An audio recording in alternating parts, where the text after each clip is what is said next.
Good afternoon to all our distinguished guests, IIA members, and fellow students who have gathered here today. It's an honor to be a moderator for World Architecture Day. Created by the International Union of Architects in 1985, a World Architecture Day is celebrated annually on the first Monday of October in parallel with UN World Heritage Day. On behalf of IIA-WB chapter and West Bengal Heritage Commission, I would like to extend a very warm welcome to all of you.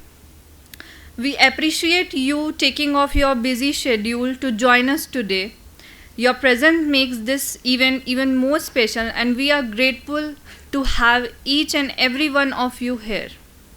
We hope we will learn a lot today about conservation of historic buildings which stand witness to the past and progresses we have made as a civilization. These historic monuments are of importance for our future generation to understand our journeys through historic times. We have some leaders in historic preservation amongst us today, and we look forward to an engaging discussion on the roles played by architects in this preservation movement. To begin this program, we are pleased to invite our guests for today's event with a request to come on stage and occupy their distinguished chair. So, firstly, I would like to invite our chief guest, Sri Alapan Bandopadhyay ji, Chairman, West Bengal Heritage Commission, ex-Chief Secretary of Government of West Bengal, MA Political Science, Gold Medalist 1983 from Calcutta University. Please give a warm welcome to Sir Alpana Bandopadhyay. I request IIA Chairman to felicitate him.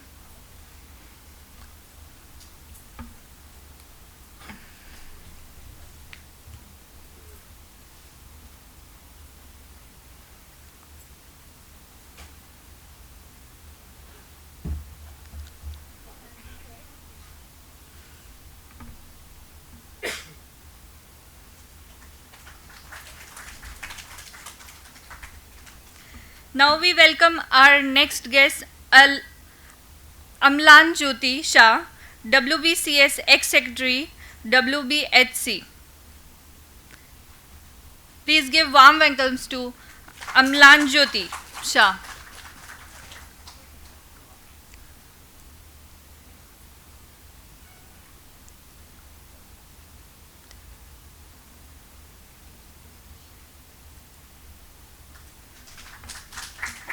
Now we welcome our next guest, Dr Himadri Guha, Member Heritage Conservation Committee, the Kolkata Municipal Corporation, BE Civil 1973 from Bengal Engineering College, Shivpur, MS and MBA from USA and PhD in Civil Engineering from Jadavpur University. Please give warm welcome to sir.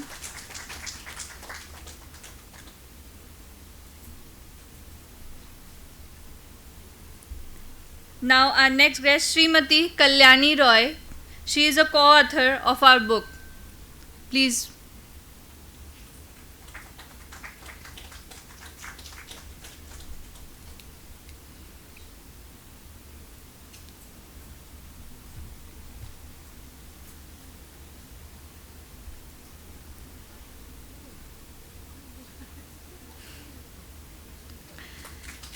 Thank you, ma'am. Please be seated on this stage. Now we invite our next guest, that is Sri Biswajit Thakur. He is also a co-author of the book.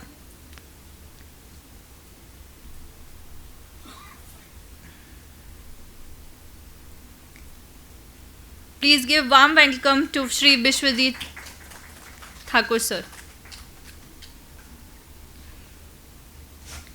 Now I request Ritaram Sarkar sir to please Ritam Sarkar sir to please sit.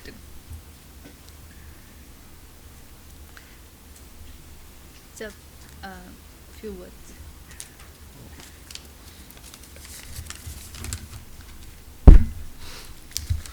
Good afternoon, everyone, and welcome to the World Architecture Day celebration. On behalf of Indian Institute of Architects, I welcome you all. I am honored to be here to mark this special occasion with all of you. World Architecture Day is a day to celebrate the power of architecture to shape our world and to inspire us to create a better future for all. This year's theme of World Architecture Day is Resilient Urban Economics, Cities as Drivers of Growth and Recovery. This theme is particularly relevant today in today's world in the context of pandemics, economic inequality, and climate change. Architects play a very vital role in building resilient and sustainable cities. They design buildings and spaces where we live, work, and play. They have the power to create the communities that are inclusive, equitable, and environment friendly.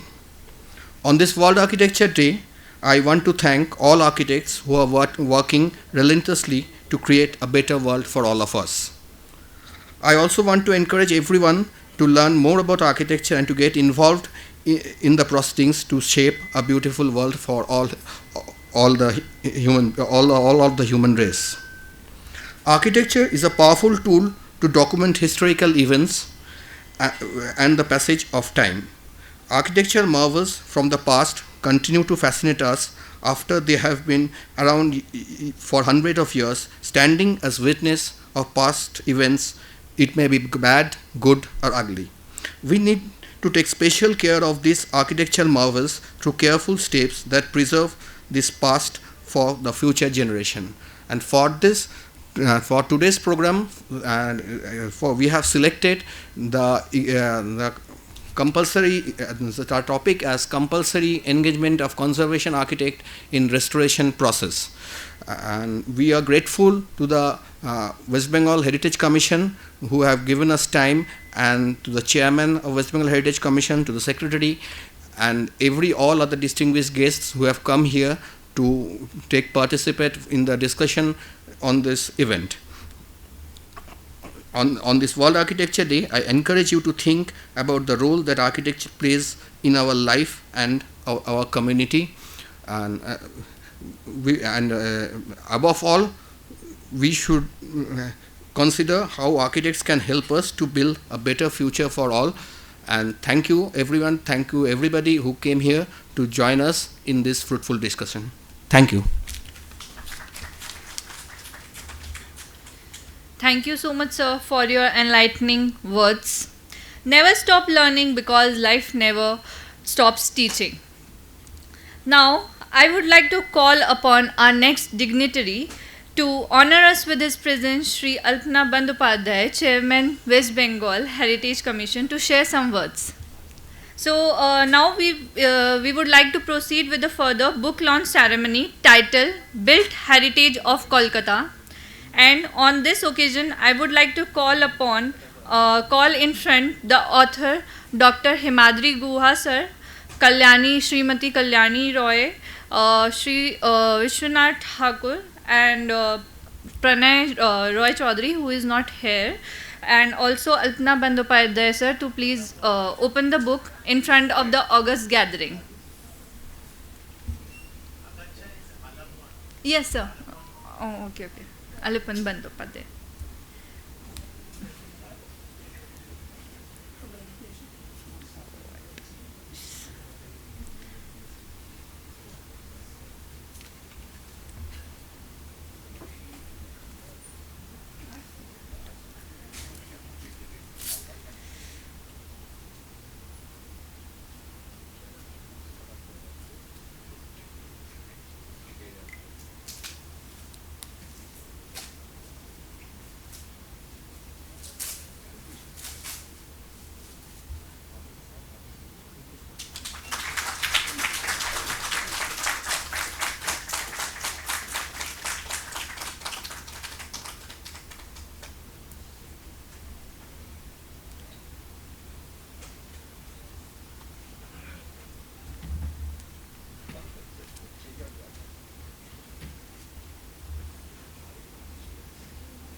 on this World Architecture Day celebration by the Indian Institute of Architects West Bengal chapter. We from the West Bengal Heritage Commission is a mere partner. And on this occasion of a seminar on compulsory engagement of conservation architects in restoration of heritage buildings, which has been combined with a book launch titled Build Heritages of Kolkata, authored by Dr Himadri Guha.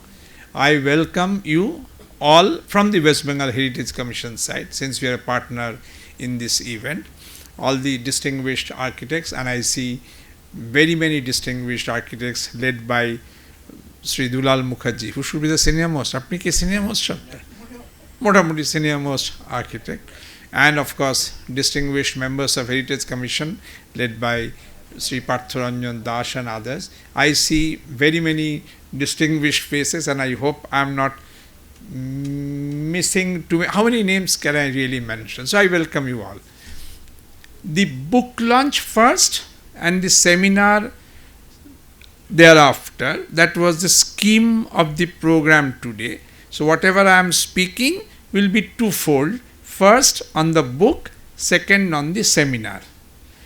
The book is a very distinguished addition to our city heritage literature, in the sense that it addresses the question of heritage from the point of view of architecture. More often than not, we address the question of the city's heritage from the point of view of spectacularity, sometimes from the point of view of history.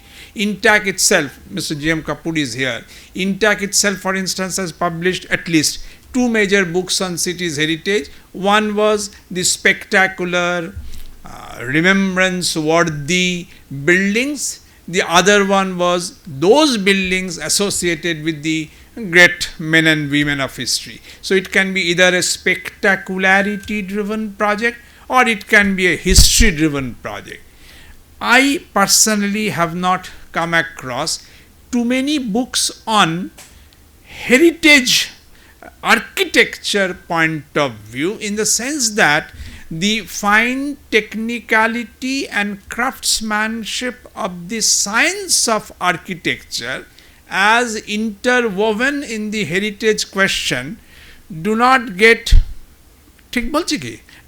probably too much elucidation, at least in the popular realm. Maybe in your own distinguished specialized journals you discuss such things, but we do not get to see. Here, to the extent I could see the manuscript, Dr. Guha had shared with me a manuscript, and today I have been reading the book morning onwards. I see that the point of view of architecture has been the point of departure, and in that sense, within the scope of my limited reading, I would say this is a very distinguished addition. So I readily agreed when he requested us in the Heritage Commission to be associated with the book launch.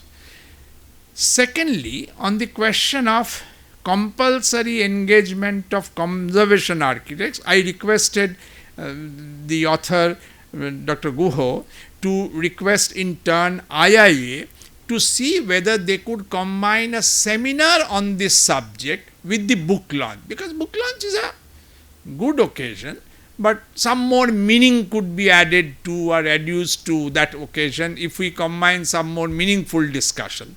Hence, IIA kindly agreed to organize a seminar on compulsory engagement of conservation architects in restoration of heritage buildings. What did we mean by this? We meant that, again, more often than not, in the city medias, city literaries, city gliteraries point of view, heritage is seen as the burden of the state. Yesterday in Bartaman Patrika, for instance, they saw Raja Ram Mohan Ray's birthplace at Khanakul. The buildings are dilapidated. Alas, the West Bengal Heritage Commission is not doing much. I saw a building report on the other day on how Akhay Datta's residence or the dwelling at Bali is not being addressed. Some other day they say Ishwar Chandra Vidyasagar's memorial at Birshingo was suffering. All basically asking or urging upon the state, rightly, to address the question of conservation of these noteworthy buildings. It is a valid point of view, but I would urge this is a bit cliched point of view, a bit over insisted point of view. Whether we want it or not, state exchequer is burdened. State exchequer has many claimants on it, and willy-nilly in democracy, the greater claims on state's exchequer would be from the greater number of people. So the Dalits, the minorities, the women, the children, the sick and the ailing, the students, the jobless will have greater claim on state's resources. And in a democracy, a state like us in our third world can ill afford to take care of Bhadralok heritage the way we have chosen to define it. Heritage in our kind of ecosystem is more often than not the word is used to allude to the mansions and the citadels and the palaces and the big time temples or mosques created by yesteryear's kings and zamindars. With the land reforms, with the abolition of zamindari, with the abolition of all those things, all those legacies of yesteryear's aristocrats, they are now becoming the burden, in the greatest sense of the term, of the state to maintain. Now, no fund-starved state exchequer in a third world economy can really address this huge need in an ecosystem which has comprehensively changed and in a kind of mandate of popular democracy that normally gets overwhelming attention in these situations. So while the point must be hello, check, hello.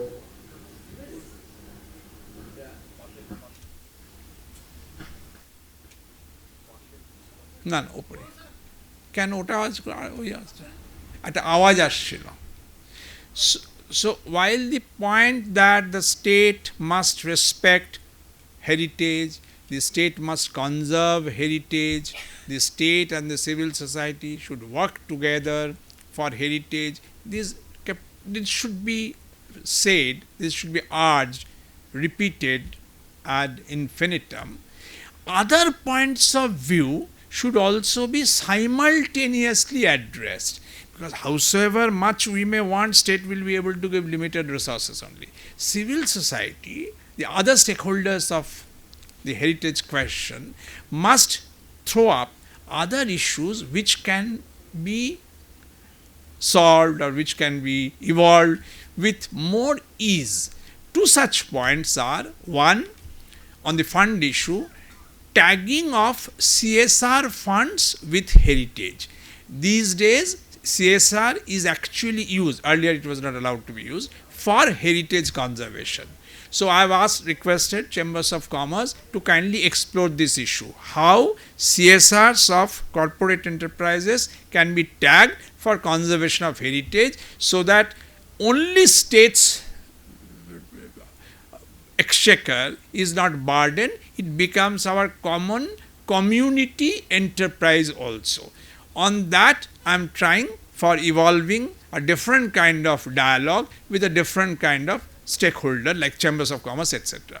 And the second point, we ourselves, when we know we are discussing heritage buildings, whether declared or not declared, when we know that we are repairing or renovating or re-erecting a building either in a public mode, in the case of a government hospital it's a public mode, or in a private mode, in the case of Shohabaja Rajbari it will be private mode, can we incrementally upgrade our well-intentioned efforts by making our guys a bit more trained, by making our looks a bit more sophisticated, by making our hands a little more adept.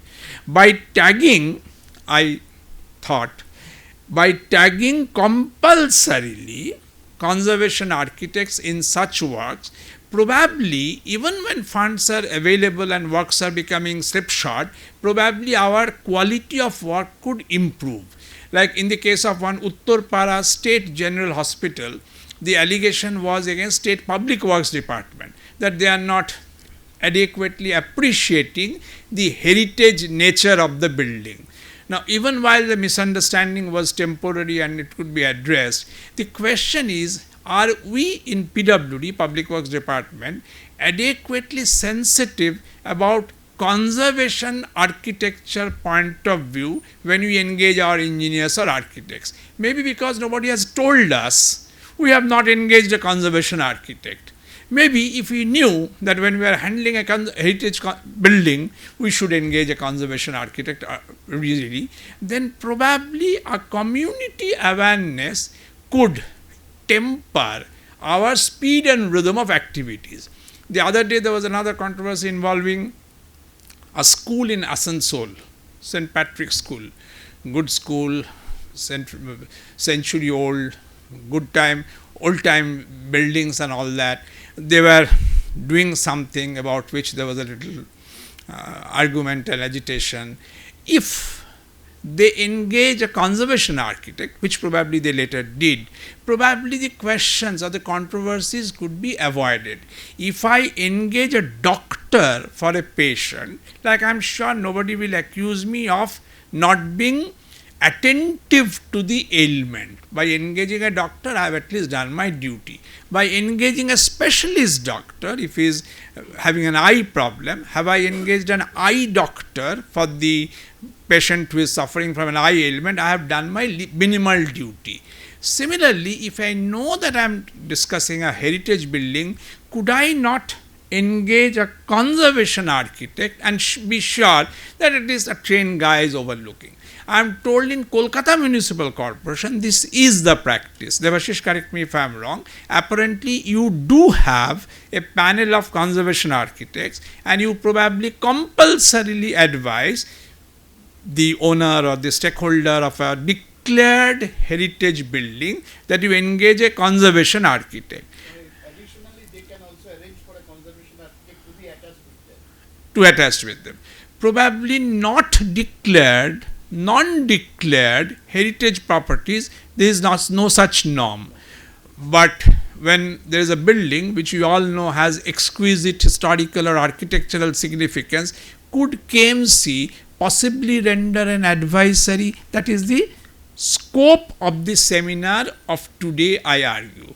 Beyond Kolkata, what is the practice? In Chinsura, in Konnagor, in Uttarpara, in Bali, probably there is no evolved practice. In a village, let's say in Shalboni, if there is a temple, which you all know is a beautiful temple, do we compulsorily ask the civic authorities or the rural authorities, panchayats, to sanction a building plan after seeing that there is some trained conservation architect, either engage full-time or part-time for some advice? Can such an advisory be issued from West Bengal Heritage Commission, or is it? These are the questions which we thought we could discuss. Are there a good number of conservation architects in West Bengal? Someone told me there are a limited number of, very limited. Now, does it mean this effort could be seen as our effort to generate more business for a handful of aristocrats? We do not want to be accused of that either. Maybe 6 of you are conservation architects and we are generating 10 tons of business for them without you giving any commission to us. Then that will be a false allegation that we are generating work for you. So a democratic, possible, optimal exercise of either full-time or part-time, somewhat compulsory engagement of conservation architects that could probably discipline, reorient our exercises in repair, restoration, reservation of heritage building.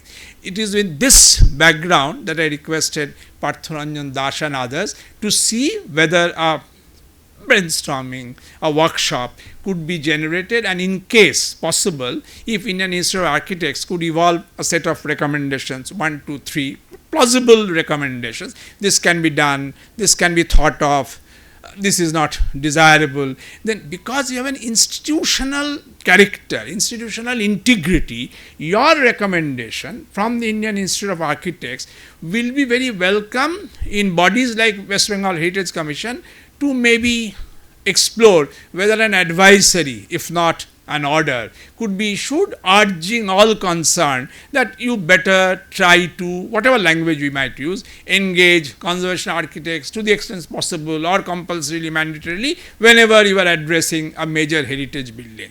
With your advice, we wanted to go, and therefore we tagged the book launch with this seminar. Thank you all very much.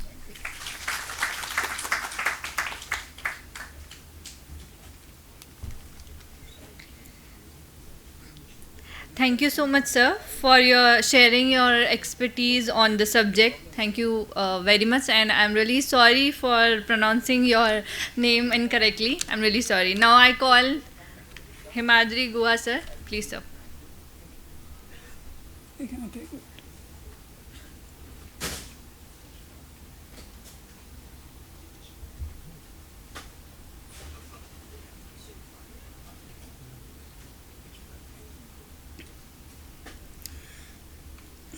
First of all, I must thank you, IIA and HCC, particularly the distinguished guest who has helped me to launch this book in this particular occasion. It's a World Architecture Day, and for the heritage enthusiasts in Kolkata, 8th October is the St. Paul's Cathedral's 175 years of construction. So I'm really honored to allow me to present this. I'll go through the book, the excerpts of the book very quickly, parts of the book, really, excerpts. So let's start. The first question was, why do you need a book? I was very much concerned at the very beginning, why should I write a book? Because even the books that were written 100 years ago are still available in Amazon. There are a group of people who wants to read these books, so what have I really done? And then I was repairing in this Victoria Memorial, and I need some information about marble. There were no files, etc., but in the library I found just a bound volume. There is 178 official letters. No introduction, no conclusion. Why it is there, I did not understand. After that, one of our co-author went to Delhi and found another 100 letters from the National Archives. And then when we compared these two, I understand something that they were living records for future repair, and that's very much important for heritage work. That's what I was looking for, so I could repair in Victoria, and we wanted to do the same. And thus this book project was born. It was since 2018. I thought I'll print it in 2021, but pandemic delayed the whole thing. So I've got only 7 chapters in this book. It's a 425 pages book. So these are the 7 chapters. In the first few chapters, I have tried the way the historical analysis are done, like following company files and photographs. I'll show 1 or 2 examples from there. And at a later date, from St. Paul's and Victoria Memorial cases, I have gone into the technical details, as Sir was pointing out very rightfully that this book is really oriented towards the engineering part of it and some architectural part of it together. So let's start. Our areas of interest are different. See, when we talk about East India Company files, etc., this sort of things I have told you in the books, like bricklayers were caught by the Sipais and asked them to work forcefully like that. It was the Middle Ages in 1760, so things like that did happen in Kolkata.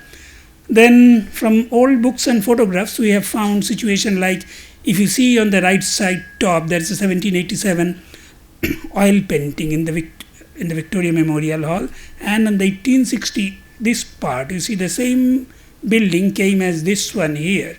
This Dakkhiner Baranda was added. That's when the Sahibs came to know Dakkhiner Baranda dito have. And look at these chhajas. These are very much essential, and one or two chhajas are still like this are present in Raj Bhavan these days. But by 1944, the same building, the same side, you see the chhajas have changed. I have followed this building. But see, from 1944 to 2007, this most important building right in the city center, its position is like this. And I was waiting to see when this column will fall. And after 2 years, after a cyclone night, I ran there to check it out, and that column fell.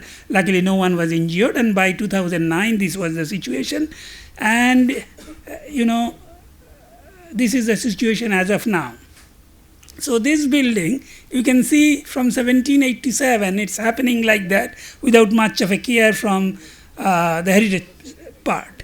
So then we went down, I checked out various newspapers like that, what sort of things are there. For example, in 1820, there was a plan to draw a canal in the city, through the city, reworking on a canal. Actually, we did have a natural canal long before. That is the reason why Kolkata was situated here.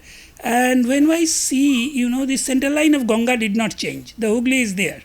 And this one we know is right in the Kiran Shankar Rai road crossing. So we knew that point. So once you know Hooghly center line and this one, you know how it has gone through the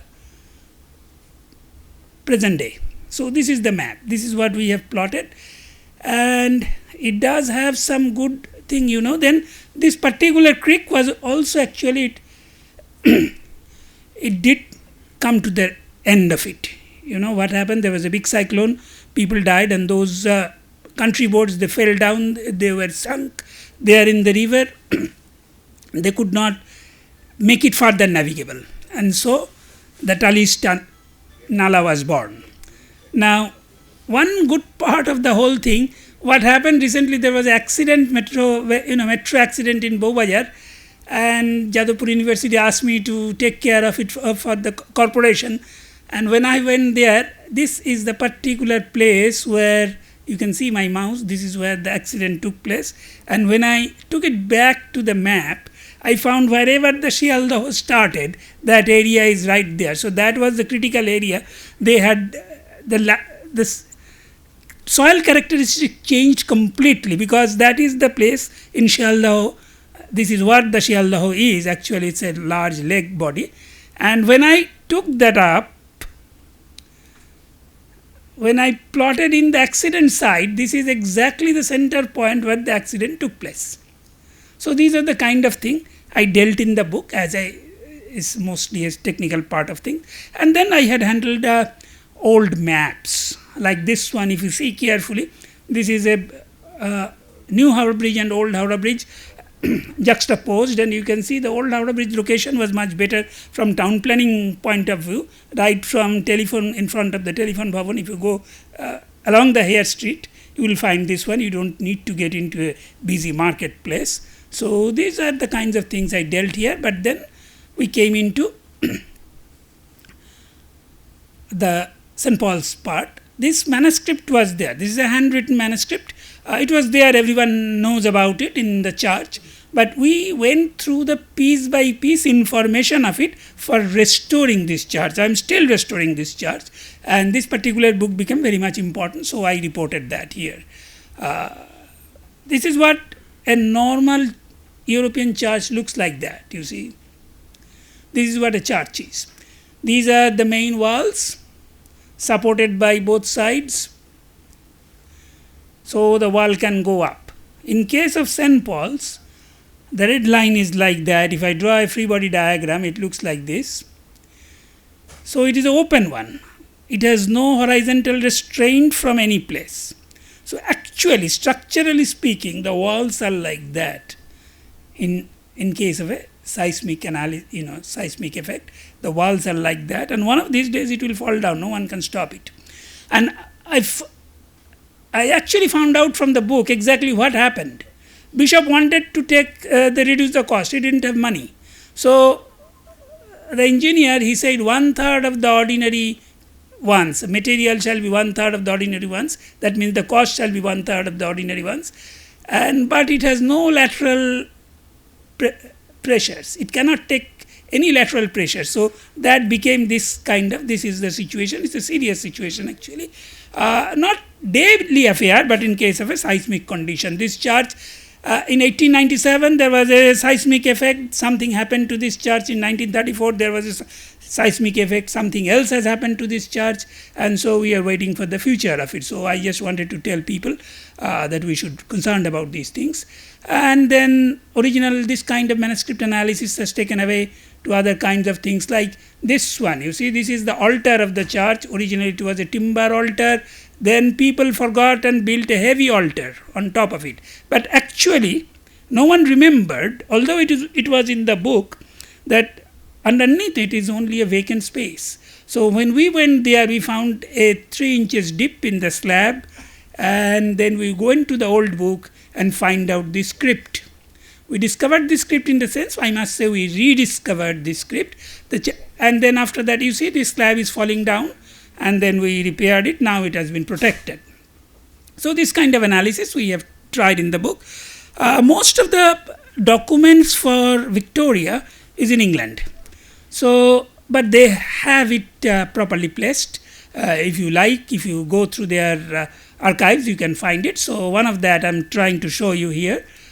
See what is something funny, because so many practicing architects are here. You see, the department said since the architect will receive ordinary commission from the contractors, the rate should not be more than that. This is an official document. And Curzon was really mad at that. He left, this is his signature. GC stands for George Curzon. On your left you can see, none whatsoever, never did such a thing on my life. That's what Curzon wrote. And yes, and the point is, even despite, Curzon was after all a bureaucrat. So what he did, he said these things, but what he did, he asked Emerson to sign this document.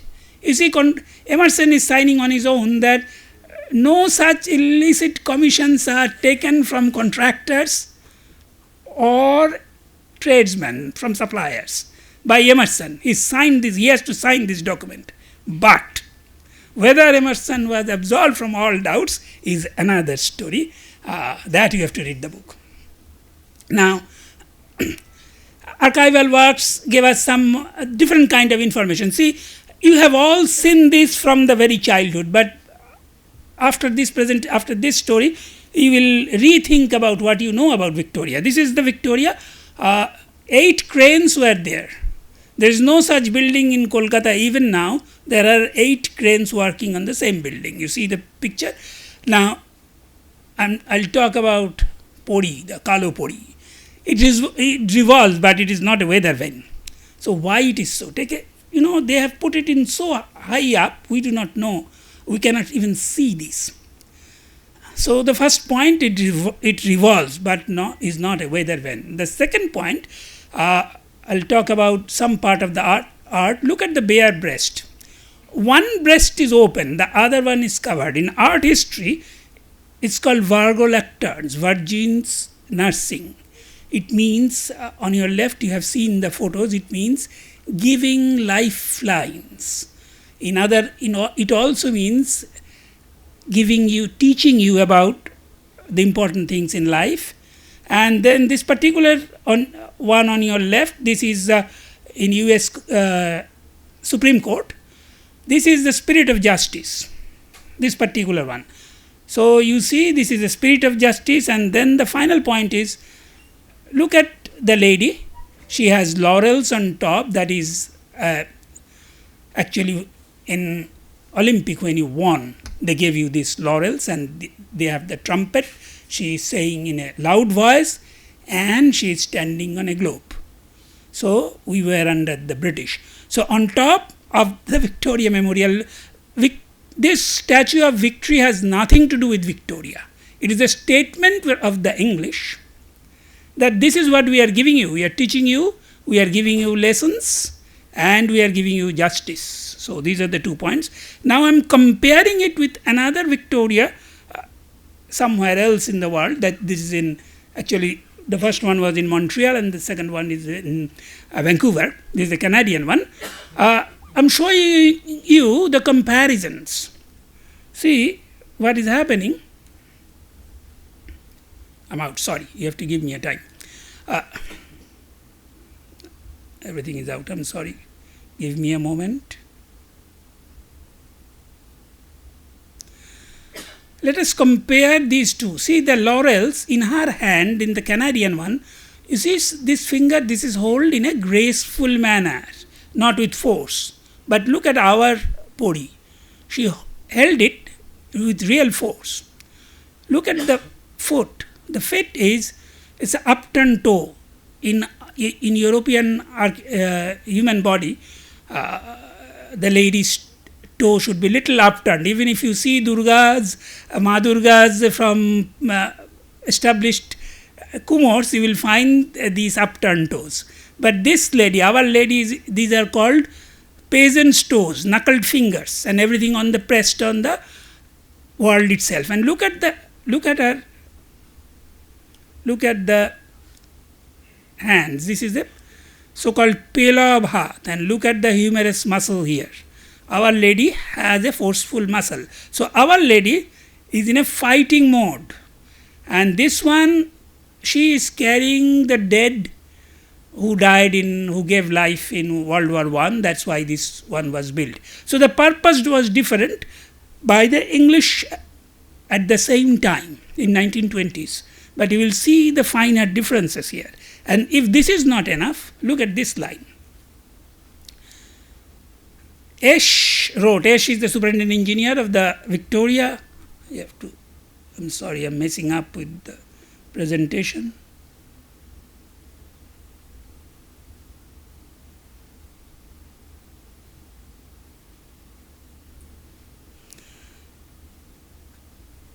Now take a look at this.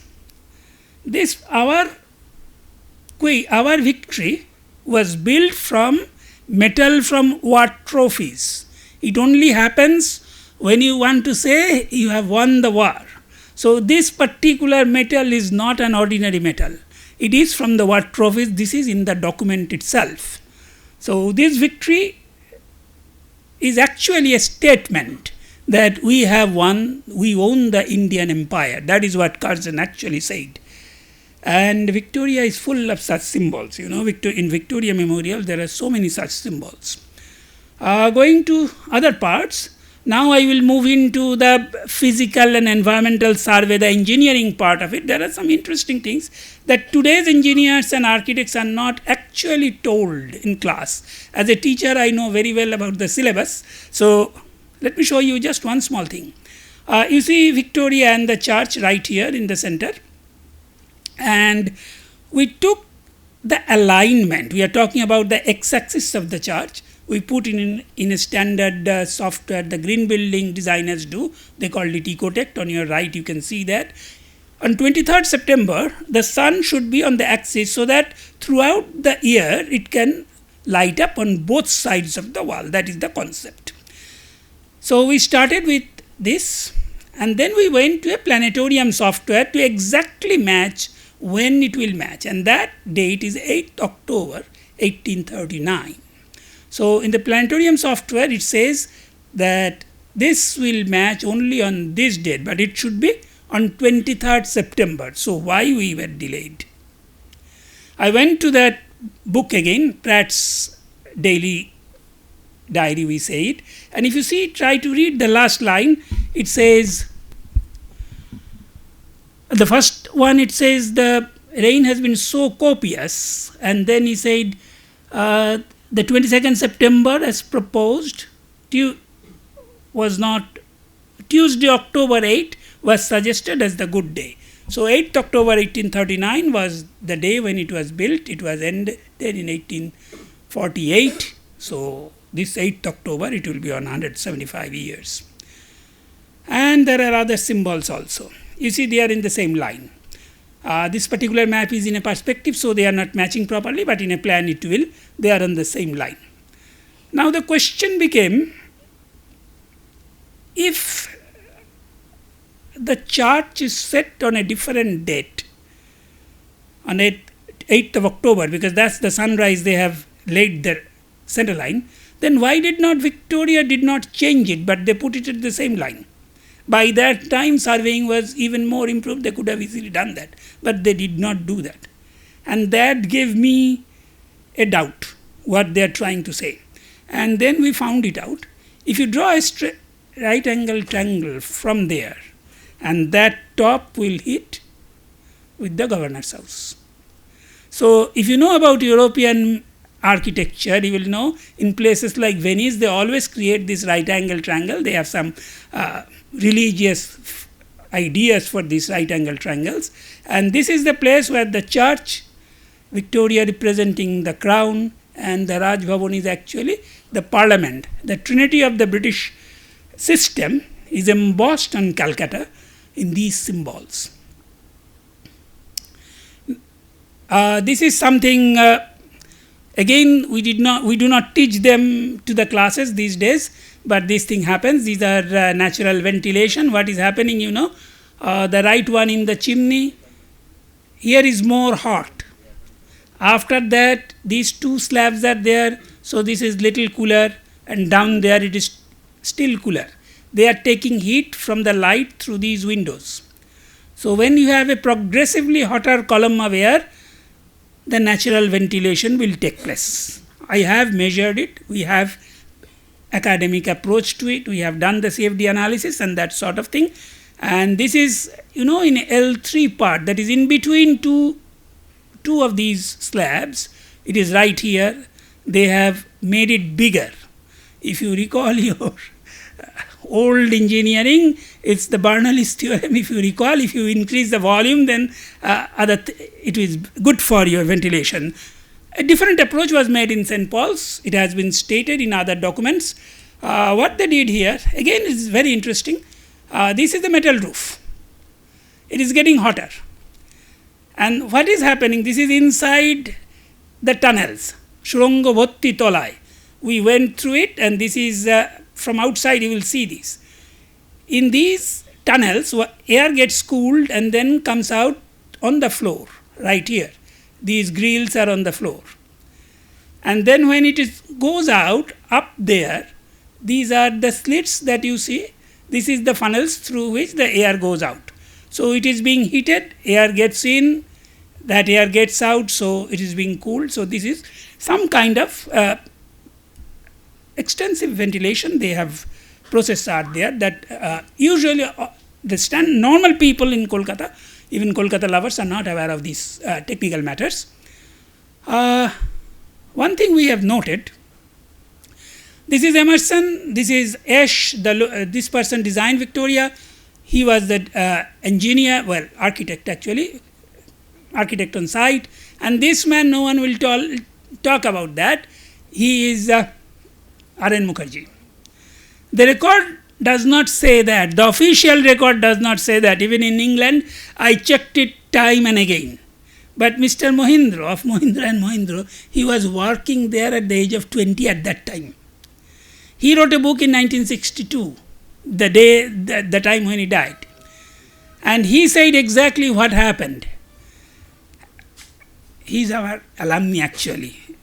I'm from IIA-WB, so he's my alumni. So he talked about placing joist in the foundation. The Victoria Foundation was stalled for 2 years. No one could solve the issues when they got the cracks. So when I found that, I went down there in the Victoria's belly, This is where the joist that R.N. Mukherjee said, so we have plotted it. And if you enter into that plinth, under the plinth in Victoria, you will see the telltales, the glass telltales from 1945, since the bombing days, 1954, 57, dates from that, these telltales are still there. They have put the telltales, but they have no record. It's a very strange situation. Down there, the walls are cracking. These are the cracks, these are repaired in a normal way, it won't last. So outside, মানে রানিমা মার্বেলের ঘাগড়া পরে আছেন, দেখতে পাচ্ছেন না, কিন্তু পা দেখবেন সব ফেটে আছে. So these are certain things people should get concerned. Non-destructive structural, this is the last one. I'm still doing this work. I thought I should do that. You see this mosaic arch, these are called mosaic art. These are called mosaics, and they are falling down. This is in the St. Paul's. This is a GPR. I am running a GPR when the result of the GPR is this. You see, this is the gap pepe gache from the lime and the plaster. And eikhane fepe gache from the plaster and the brickwork. So saving this has become kind of difficult, but successfully we are doing it now. What we are doing, we are these individual pieces, these stones, they are 1 millimeter, 1.5 by 3 millimeter. I am showing you in macro. We have kind of fabricated a non-return valve. We put that valve and we are forcing epoxy through it, hoping that it will fulfill this one. Every time we have to recheck and trying to fill it up and then fill this plaster out. Only then it can be survived. So this kind of things I have discussed in the book. Last thing, the Philadelphia connection, I must say, particularly there are my college mates here from IIA-WB. Let's look into this building. Almost all of you will know this building. This is the so-called Madhusudan Bhavan. This is the first building in B College, and this is the first building, educational building, the quadrangle, the Cambridge style buildings here in India. And this is the first picture. Now, you see this person, Guru Jones, they call it Guru Jones. This man is something great. He actually brought industrial revolution in Howrah because he brought steam power. He taught steam power. You must understand, the British, the East India Company were traders. They never built anything. But Guru Jones is not an employee of East India Company. He came here to try his luck, and he brought in steam power, and not only that, he discovered Asansol mines, the endless coals that we still have. So this is a great man. And what happened? This letter. I came across this letter in a library first. It's very old, 1807. See, William Jones of Philadelphia to William Jones of Kolkata, what they are asking, Europeans are always fascinated with our terrace, the flat place where people do things. In their country, they do not have that technology. So this terrace, he asked William Jones of Kolkata. And so he gave a 13-page specification. That is my Bible. Actually, he followed that specification for a number of places like Nivedita's museums, and everything was just fine because it's a technical specification. All measurements were given. He talked about load, etc. As a matter of fact, when he said to this William Jones of Philadelphia, actually he was a ship captain at that time, he came to Kolkata, but later he went into politics, he became the Secretary of State. That's a very high position in the United States. And he told him, in this report, he said, beware of the snow load which we do not have. And at that time I realized this man is an engineer. So I went back to Philadelphia, the heritage alleys of Philadelphia, and you see these flat roof. You see 3 of them here. And the point is, I have checked that they were built in the proper chhat, pitano chhat jake bole. It has been done that way. So these kinds of things are interrelated. We have exported even things. So these are the things I have handled in the book. Thank you very much for giving me this time. Thank you. Thank you so much, sir, for your interesting and informative presentation that you have delivered to all of us. Now, let's move on to our another session, that is the panel discussion. Now it is a time for a very meaningful panel discussion with our respective and honorable speakers to share their experience and expertise on the topic compulsory engagement of conservation architects in heritage building. So for that, I would like to call upon all the speakers for today's event.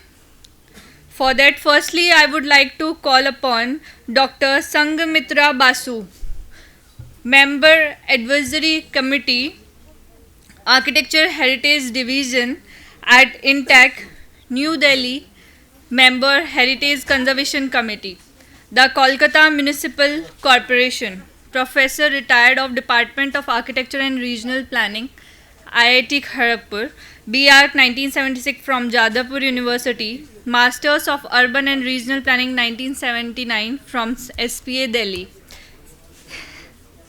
Please give warm welcome to Dr. Sanghamitra Basu ma'am.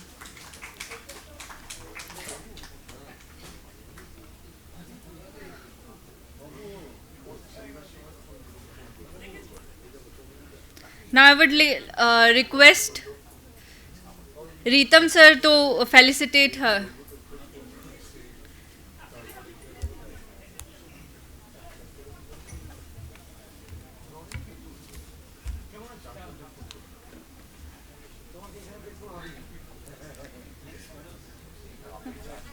Next, I would like to call upon Sri Partha Ranjan Das, Member, West Bengal Heritage Commission, B.Arch 1979 from Jadavpur University and Masters of Urban Planning 1984 from SPA New Delhi. Please give warm welcome to Sri Partha Ranjan Das sir. I request sir to please felicitate him.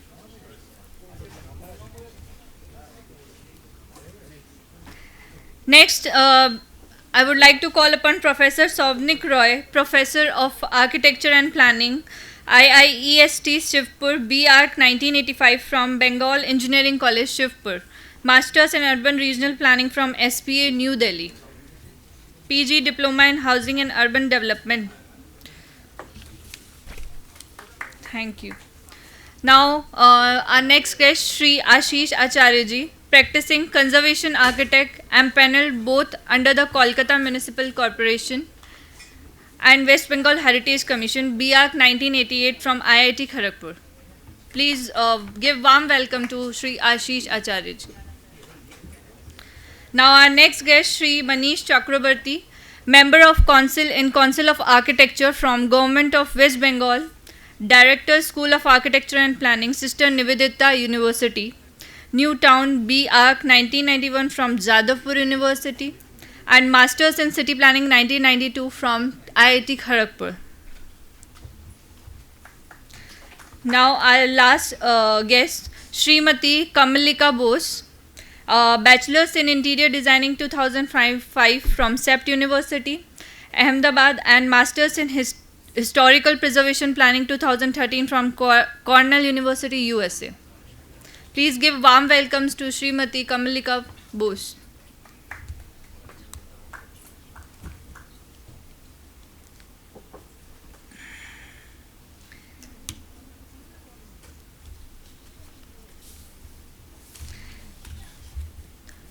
Now I would request Professor Souvanic Roy sir to kindly take forward the panel discussion. So good afternoon everybody. We are going to start our panel discussion on compulsory engagement of conservation architects in conservation and restoration of heritage buildings. Now to put the thing in context, let me make some brief remark that the institutional approach to conservation activities started in this state with the establishment of West Bengal Heritage Commission by the Heritage Commission Act in 2001. And we have seen certain level of achievement in terms of the various type of activities. Briefly marking some of these activities, like the Calcutta Corporation has now more than 900 enlisted heritage buildings which have been already graded, and they are working with the grade pending structures. More than 1300, but out of that 900 are graded and rest are they are doing the grading now. 917 are graded as far as I got from the corporation website. Then also we have seen the heritage conservation planning activities have already been executed in the historic towns of Coach Behar and Navadvip, and those buildings have already been put in the list of West Bengal Heritage Commission. We have seen exemplary heritage documentation and conservation activities which has been done in the historic Danish quarter of Srirampur. And though those are not without the challenges, but yes, there are something to really show and discuss upon our experiences. And also we have now the State Heritage Commission, who are further taking up this issue of continuing these activities. Now we have come a long way, but certainly it is quite far from what is the desirable situation in terms of the documentation, in terms of classification of the heritage through grading, then the regulation of heritage zones, because it's not only the structures are important, because many of these places are also precincts. So we are yet to really handle about the precinct issues, the building regulation and zoning regulation issues. And also along with that, the authentic conservation activities, which Mr. Alapan Bandopadhyay has rightly mentioned, that there are multiple ownership of different government agencies and various private bodies also. So there is a lack of standardization of conservation activities. Even there is a lack of proper conservation manual to handle these conservation projects in a sensitive way.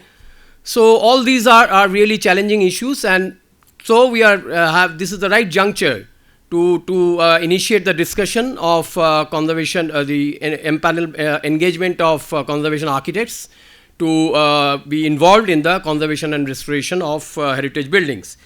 And today we have a very expert and acclaimed panel of conservation architects and heritage practitioners. To briefly introduce about them, we have architect Partha Ranjan, who is a member of the State Heritage Commission for a long time. We have Professor Sanghamitra Basu, who was a member of National Monument Authority and also currently the member of the Heritage Conservation Committee of Calcutta Corporation. We have architect Manish Chakraborti, who has done exemplary work in several conservation projects in Calcutta and also in Srirampur. We have architect Ashish Acharjee, who is also involved with the Srirampur Heritage Restoration Initiative and involved with the Town Square project. And also we have a distinguished heritage practitioner and documentation expert, Kamalika Basu, who is also involved with the heritage listing and documentation for the West Bengal Heritage Commission. Now, because we have a really shortage of time, so I think how much time, Palash, we have for this 45 minutes? 45. Okay, so I'll request all the panelists for the first round of discussion. I'll be putting some questions to them, and I would request them to stick to 4 or 5 minutes time, so that then in the second round we will open up for question answer session, and then again there will be responses from the panelists, and then we have a summing up session at the end. So I would be first like to ask architect Partha Ranjan Das. Partha, with your experience in West Bengal Heritage Commission for long, so how do you see the conservation challenges in the metropolitan city and also in the district towns from the perspective of West Bengal Heritage Commission? Good evening, everybody. West Bengal has a long history of heritage. In the urban areas, what we mostly come across are built by the colonial rulers, the British, the French, the Portuguese, and the Danish. But otherwise, in the rural areas, we have large number of really old structures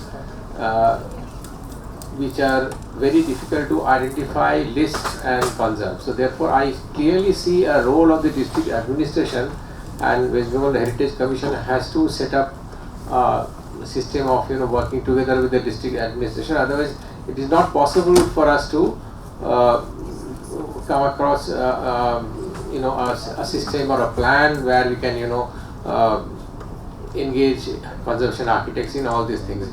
The discussion here today is how the PWD should engage conservation architects, and we have come across many projects from North Bengal to South where the PWD is repairing, like they call it, I mean they don't call it restoration, of many buildings, and they do it not in a proper way because they lack the expertise and the knowledge, and they have to follow a system. I mean they have a schedule of rates and they have their own items and they have to do the restoration or repair according to that. So we have to provide them with guidance. Now how to do it? I mean we don't have a large number of conservation architects practicing qualified in West Bengal.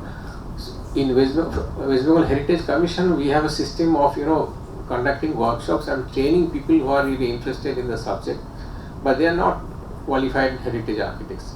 So therefore we need to train some of the architects in PWD who will work as conservation architects in their works all over West Bengal. It is not possible for the Heritage Commission to get themselves involved in all the heritage conservation activities. Thank you. Now, thank you, Partha. We will again come back to you in the second session. So now I would request Professor Sanghamitra Basu to with a question that as a present member of Calcutta Corporation Heritage Conservation Committee, and also you have seen lot of conservation projects in other cities as a national NMA member. So I would like to invite your views on this, your perspective on this. Thank you, Souvanic. I'll just recount a small incident from IIT Kharagpur. There was a collapse in the High Court of Kolkata, so we were asked to visit that. And when we visited, apart from the specific problem of a collapsing of a vault, I realized that there are many changes in the High Court, which is an exemplary building and active building, very active. First of all, there are certain requirements which are required with the change of time. So first of all, elevator. So there were elevator which were met, and how did it look? They apparently are of brick, and those wooden that timber blinds sort of thing which are there, they're made in fiberglass, apparently to look like or match with the existing color, fabric and the material of High Court. The person in charge from PWD, I asked him, why did you do this? Why did you imitate and made to look it like brick which is not brick, made to look like timber which is not, made to appear like Gothic which is not there. He was very honest. His intention was very sincere. He said, but madam, I tried to match everything because it's a big building, the timber and other thing, but they are not possible. So the new elevator shafts are all done in an appropriate thing. His intention is sincere. What you lacked is that it is not necessary. The new intervention can be done in glass boxes and other things to look beautiful, matching, but not a copy in a different material of that. The new intervention can stand on its own thing. There's an elevator, not elevator. There was a staircase. What you call it? The escalator. That escalator in front of the beautiful High Court building, it's looked like a, I don't know, to me it looked like it's a necessity, but it looked like a horrible thing to do that. In the courtyard, which is an asset and a very characteristic of the High Court building, there was a huge structure of concrete, either for some electrical installation or something, which were looked like a Gothic arches, and all these things were implanted on that, which are not required at all. It totally changed the character of the High Court and other things. And it is required. A building which is functioning needs changes. But how this changes to be, how to accommodate the new things, that needs a training. In spite of his good intention of the PWT engineers, he was not trained in that. He couldn't make it. So this is one example. I said that why these problems are happening. From my NMA days, I will give another thing. Okay, let me talk about the Calcutta Municipal Corporation, where they are impaneled conservation architect. Don't take offense into that. Just by empaneling conservation architects, don't make the conservation architect. Like Alapan Babu told that you have to go to an eye specialist or something.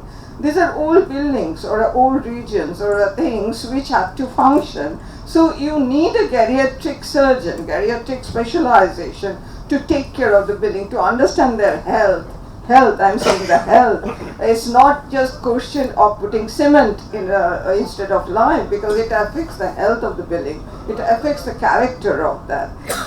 Because it is to function. It is not museum. So a person came, which is an empaneled conservation architect, a beautiful Marari hospital. He said, I just retain the facade. I need more spaces. Keeping the facade, I'll make a 5-story structure. But the building itself could have been rehabilitated functionally in the modern context. So just empaneling is not enough, the expertise is required. From my NMA days in Kanchipuram, we are working because it's the buffer zone which has to take care by the NMA and the PWTs for the new buildings that come up, ordinary people's building, they are just making ordinary 2-story structure where with a proper sensitive architect, he can not copy the Kanchipuram temples or anything, but make a structure which retains some character of the zone. So that's why the expertise come. And who are the experts? Like the geriatric thing, the specialization. There are institutions which are training the conservation architects. More and more conservation architects are coming out that. But at the same time, we do need the refresher course of the PWT engineers or the architects who are also practicing. So this is required, and without that, and also the continuous process of grading and listing, we are following in KMC a rational process of grading. We have started that. So all these are required, the expertise is required, and the grading that, what is the criteria of empaneling the architect in a larger context of West Bengal Heritage Commission state outside the city. These are necessity. Thank you. Thank you, Professor Basu. I now go to architect Manish Chakraborti.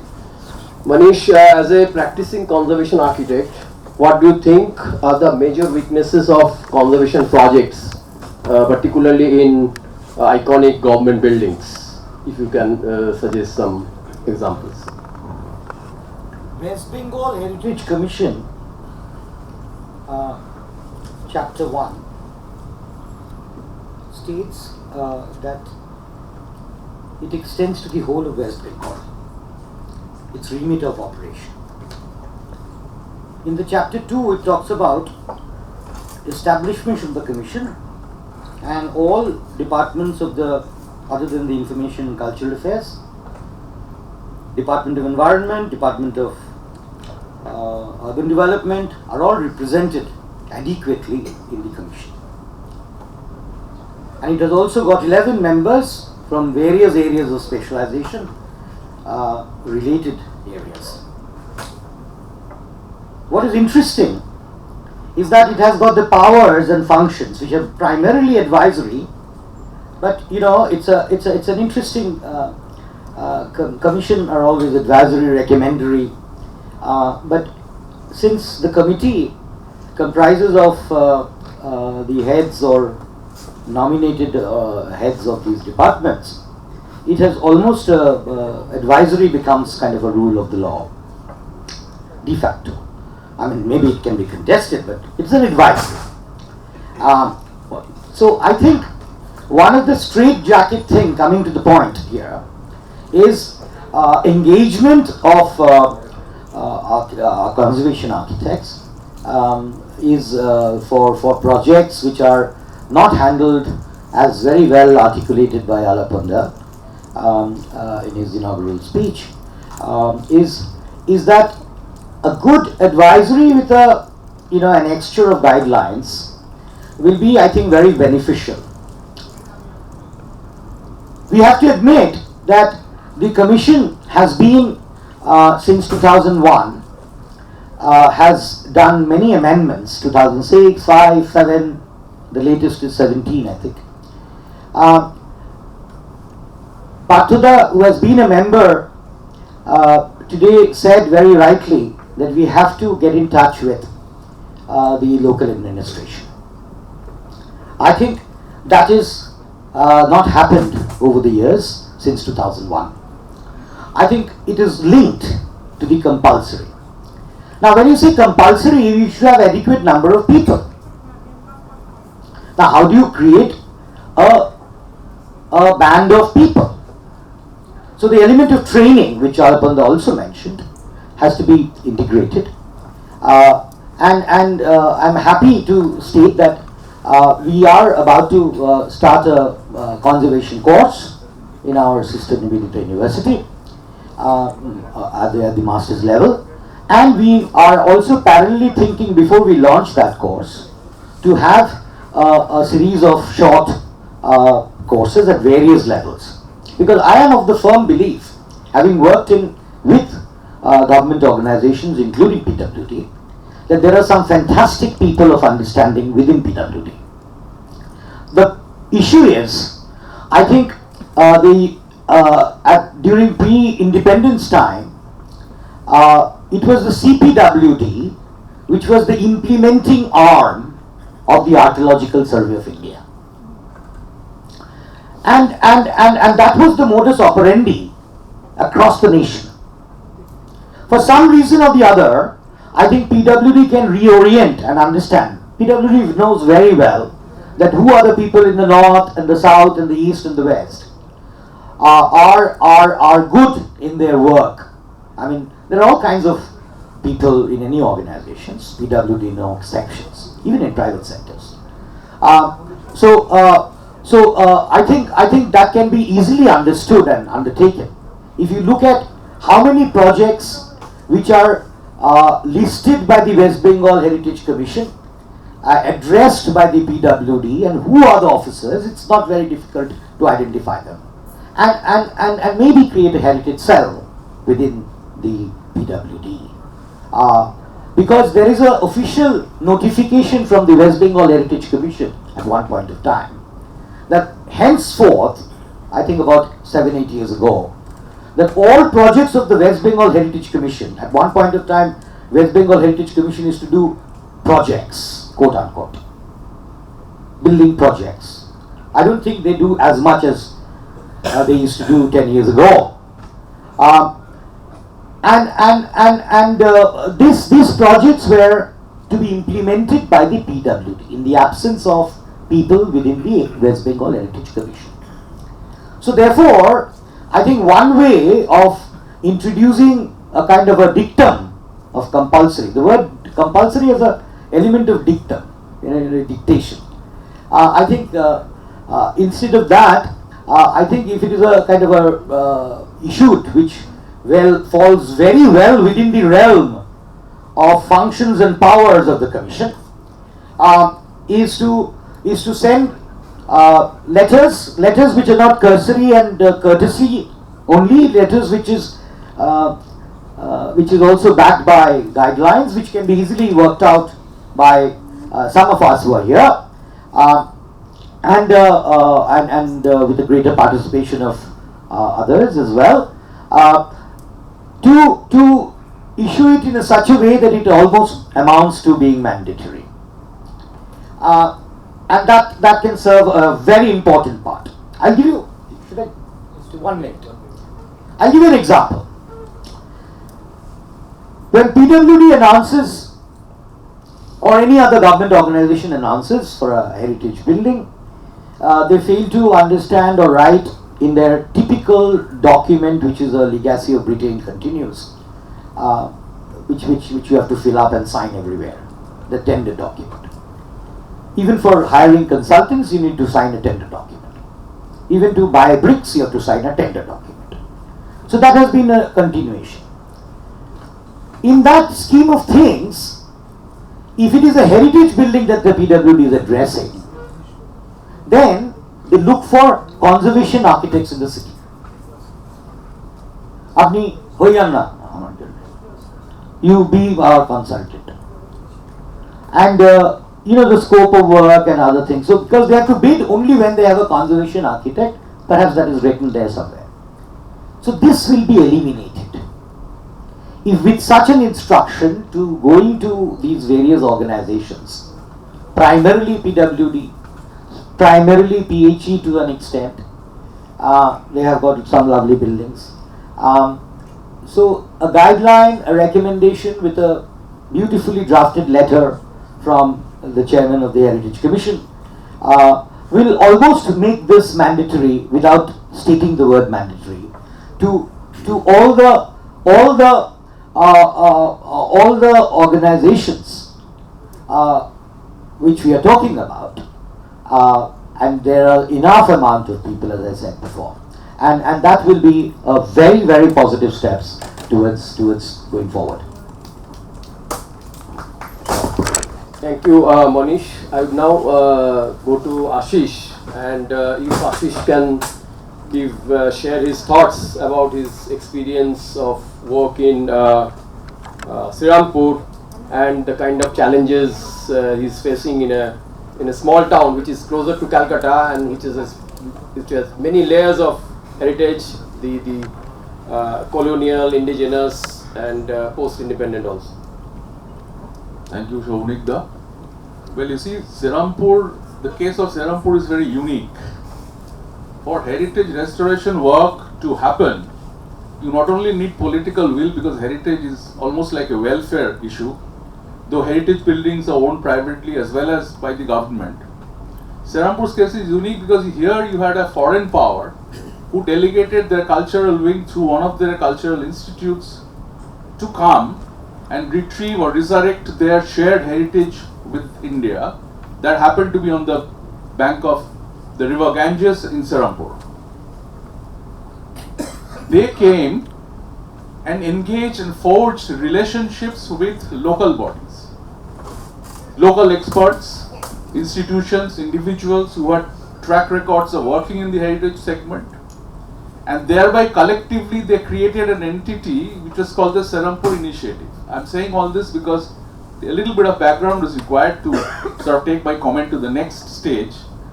So this initiative bothered itself, or sort of objective of that initiative was to look at a region or a precinct and just collectively, by engaging these people that they had with them, to bring to focus that the history and the heritage of that place, and restoring some key buildings in that precinct, thereby setting a momentum, setting examples, and demonstrating that multiple stakeholders, when engaged in a profession, in an objective, a collective objective, can yield results. So this effort, which started in 2009, then yielded, after these initial things were forged, institutes like B College, they were engaged in mapping. Almost 100 buildings were mapped on a heritage trail, and that list was submitted to the local body, to the Heritage Commission also, I think, for recognition, because unless buildings were listed and brought into focus and recognized institutionally, administratively, it is very difficult to kind of maintain them, give them protection. So otherwise, speculations happen all the time. Heritage means nothing to people who have vested interests, and they are pulled down and brought down very quickly. So that was the first activity, and the second activity was to restore key buildings. It started with the Olaf's Church, which Manish did, then Denmark Tavern happened, 2 other buildings. The Heritage Commission itself had a project there, the Governor's House, which Gopati did. So these things created a lot of interest and enthusiasm, and I being a part of this. Then came the town square, which was actually covered by bus stops, and that was a beautiful urban space next to the SDO office there, which is a combined judiciary and administrative complex, very unique. It has got a large green space. So that town square was to be revived. That was done through a competition. Now all this activity was there, part of a bigger scheme of things. That happened and everything was upbeat. Those projects got, some of them got international recognition. And we were all waiting because the Sirampur initiative was actually a fit case to be a reference, to become an example, to be replicated elsewhere. It demonstrated a process. So until these 4 buildings that I spoke about, they happened, they were constructed, they were restored, lot of press, lot of enthusiasm. When it came to the town square, and you see what happened is this initiative had its own natural life. So they were here for almost 10 years. When they left, with the optimism that the enthusiasm will be sustained, the local government, the local bodies, the stakeholders, the NGOs will then continue with this momentum that was created. For that you needed a lot of support from the local body, local urban government there. What has happened is that is where it faltered. Just at the point of time, at that point when it needed to take off and become like an example and become a success story to share and replicate, the town square project started, the pandemic set in, so it affected that a little bit, but then it didn't happen. So, the onus is on the local body because the funds that were required was duly sanctioned by the Department of Municipal Affairs and Urban Development. Funds were not a problem. There was something that happened in between where the contractor started the work. So therefore it didn't gel, the whole process. I mean, if you have to, that needs a different analysis and probing. So that is there. Apart from this, the challenges that are there, you see the lack of sensitivity to people, the rules. In fact, let us just go back to the list that the IIA prepared. If that list was accepted, that was done 7 years back, some protection, that list of 100 buildings comprises of private buildings as well. Significant. So that clearly would have gone as a signal, as a case study that could be showcased. We are one is talking about various districts. There are several heritage precincts which just could take cue from this. See what has happened, because that listing did not happen, they are still vulnerable. It was not declared as a heritage precinct, which was the second ask. So that made the speculation continue. Of late, I am really anguished to see that the South Gate, one of the major restoration, one of the major monuments there, buildings, they have attached, I don't know who did this, at whose behest it was done, I'm sure the ULB is involved, they attached a portion of a building which is to the original building fabric. That's not done. I mean, it sends a very bad signal, and if the ULB is involved with that, somebody must pull them up. Similarly, there is just to the Denmark Tavern along the river, this is public news by the way, they are setting up a health center which is a complete contravention, and that has been mooted, that has been promoted. It's a project of the ULB. How can the government, which is seeking to establish and put things in place as far as heritage conservation is concerned, and set the examples, get into something like that? No rules were just not followed. So it has created, so this momentum that was created, suddenly you find these dampeners. It is faltering, it is apathy.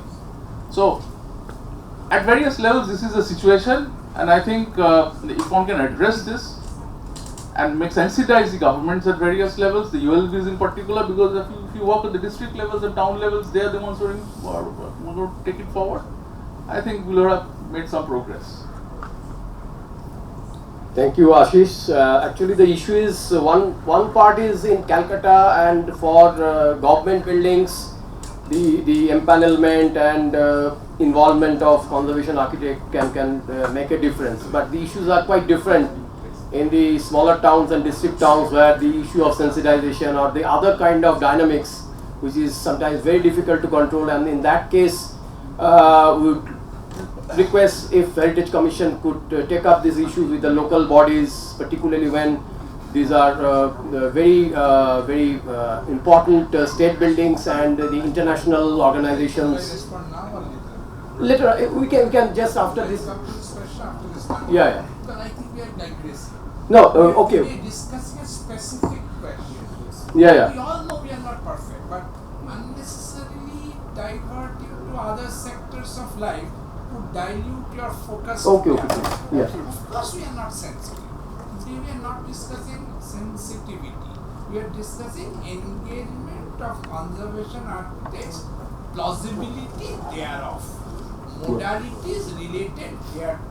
If we confine ourselves, then we will be benefited. That's what I'm saying. I'm sure these are important issues. Yeah. But today, some of us will be more benefited if specific answers to this question is explained. Okay. So I now request Kamalika, with your experience of documentation and the compilation of heritage listing, if you can share your thoughts on this particular topics. Thank you for the opportunity. So our previous panelists, I think the discussion today is focused on, of course, buildings and conservation of buildings. I will also take this opportunity and this platform to maybe go back a few steps and talk about not only a compulsory or a mandatory engagement for the conservation of the physical artifact, which is the building, but few steps before that as a compulsory and mandatory engagement of heritage professionals and conservation architects, right from the survey, listing and documentation of these heritage towns and districts of West Bengal, because that is the fundamental level. I think 3 of our panelists today have mentioned about engagement of urban local body and the fact that we have a very Calcutta centric view. Now if we want to bring about change at the level of the districts, beyond Calcutta, there needs to be this engagement not only of urban local bodies but of citizens of these districts and small towns, and their understanding that a heritage professional is a very, very integral part of right from the imagination of the heritage, whether it is a town or a building, to its then the physical conservation. If we have been talking about this, we've been using this analogy of the the doctor and the medical analogies. So if we look at the conservation, physical conservation as the process of the actual doing a physical intervention or a act of operation or surgery, before that there are many other diagnostics that one needs to do to arrive at certain conclusive evidence of what is heritage, what is not heritage, how do we value the significance of that heritage, and all of that adds up to a physical intervention then being made. So the first point, I'm going to try and utilize my 5 minutes and 5 points today. One is that of course the Heritage Commission in its last 10-12 years of its existence has identified about 500 buildings across West Bengal, currently various districts, but there needs to be an effort to scale up. 500 is a good start, but it's not, obviously we all understand, not adequate. So how do we sustain it? And not that, okay, it was once done and then forgotten about for 10-15 years and then redone. So this sustained effort to identify, document, map, survey, and then list heritage building across West Bengal is very important to scale up with rigor, with authenticity. And why I say rigor and authenticity, I will come to in my subsequent points. Otherwise, we will see that examples such as the Joy Krishna Hospital or even St. Patrick's School, we all understand of heritage value, but they don't feature on any list. Not on a local list, not on a regional list, and definitely not on a state-wide list. So if they don't feature on any list, then we can't really go and argue over there that why have you not engaged a conservation architect, or why are you planning to alter or demolish this. So this is the fundamental sort of seed of discussion here.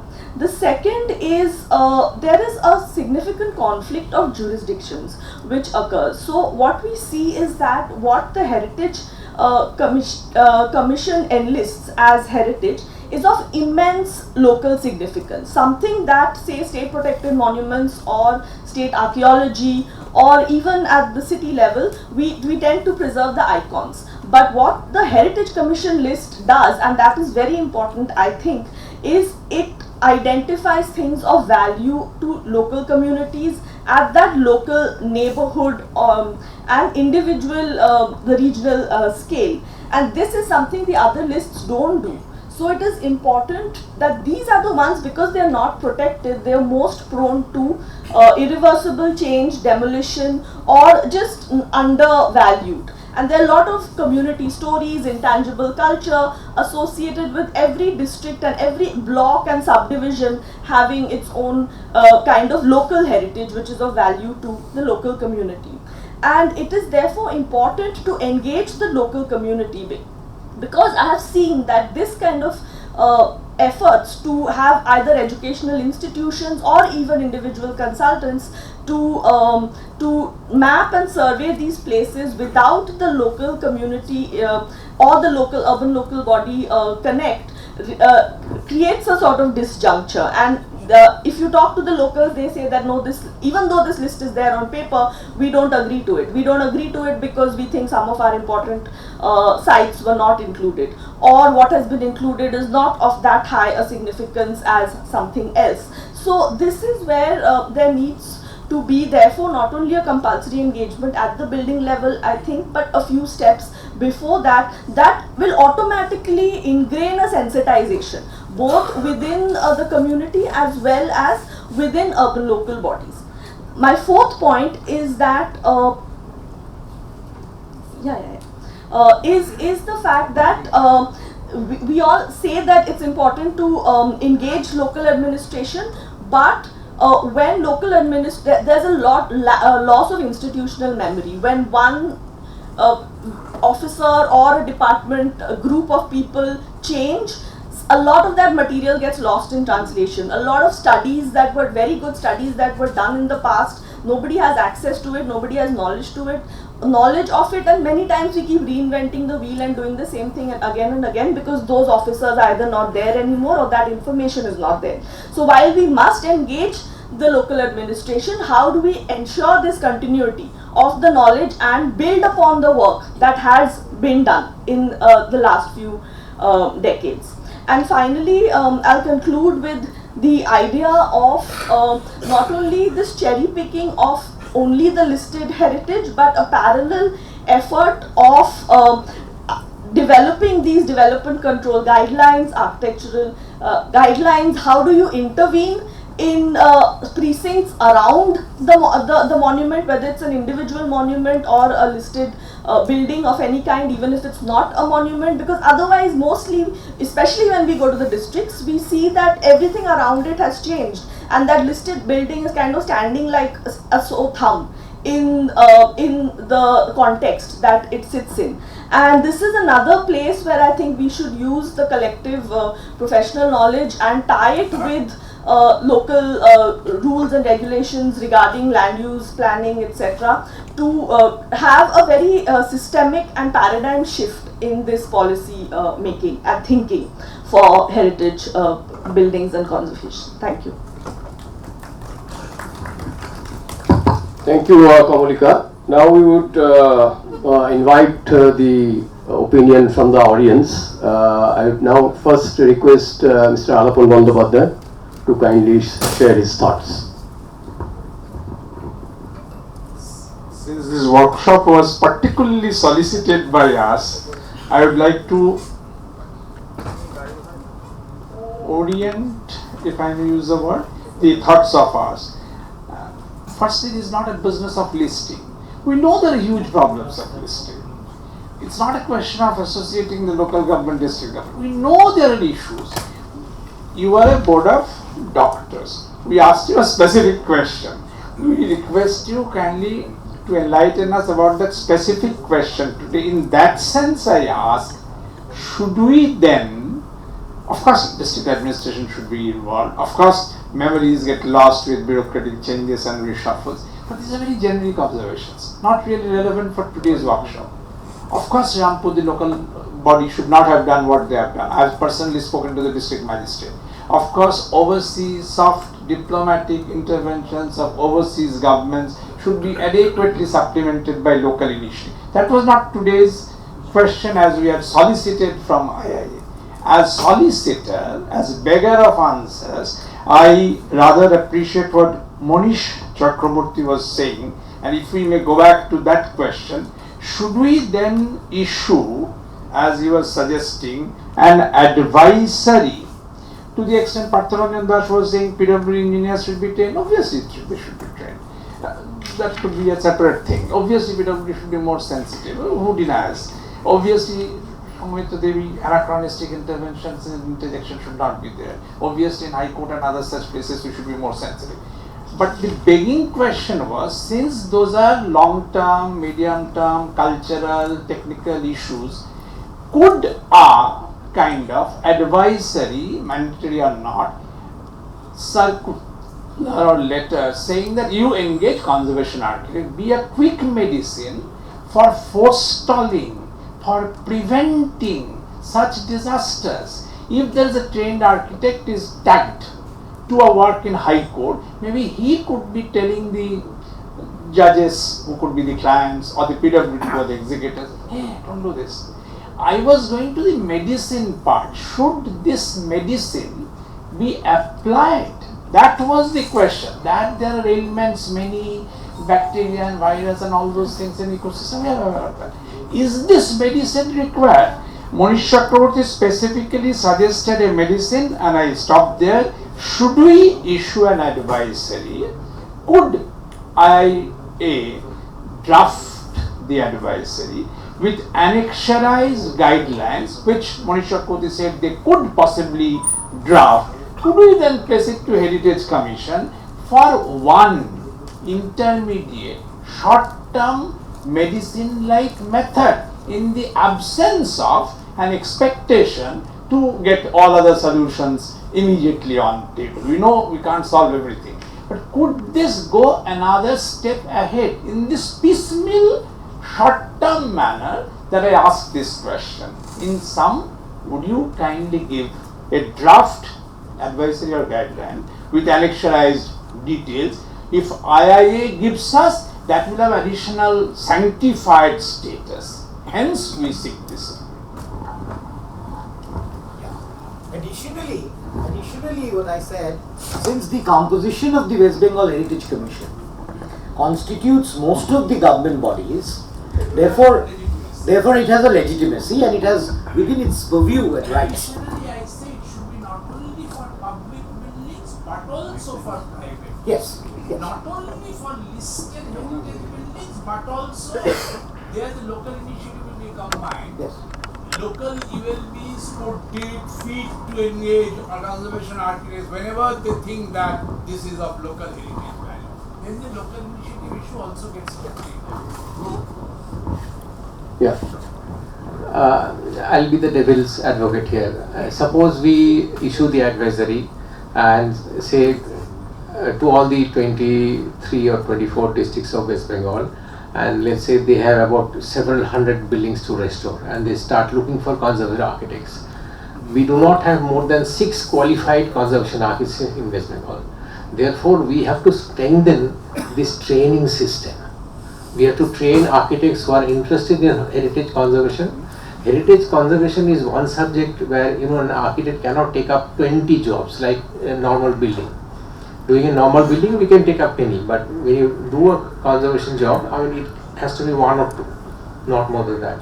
So therefore, we need more trained professionals. We need to train PWD architects at the district level.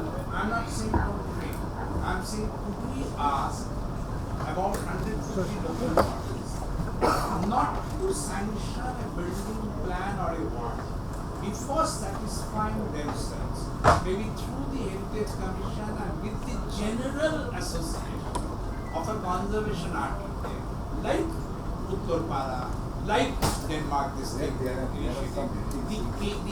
ULB itself is doing. If ULB asked us, and if a conservation architect told us, this is not done. If we told them, no, that's not done, this itself is a key audit. No ULB would ever deny the existence of a government advisory. We are not cooking the bread. All of us have so much of knowledge and enlightenment. Unless that is translated into an advisory, it does not become an institutional break on the sensitive or insensitive, knowledgeable or ignorant local initiative or enthusiast or what. So should we put that brick, and can you give us the shape and size of the brick? That's all we ask.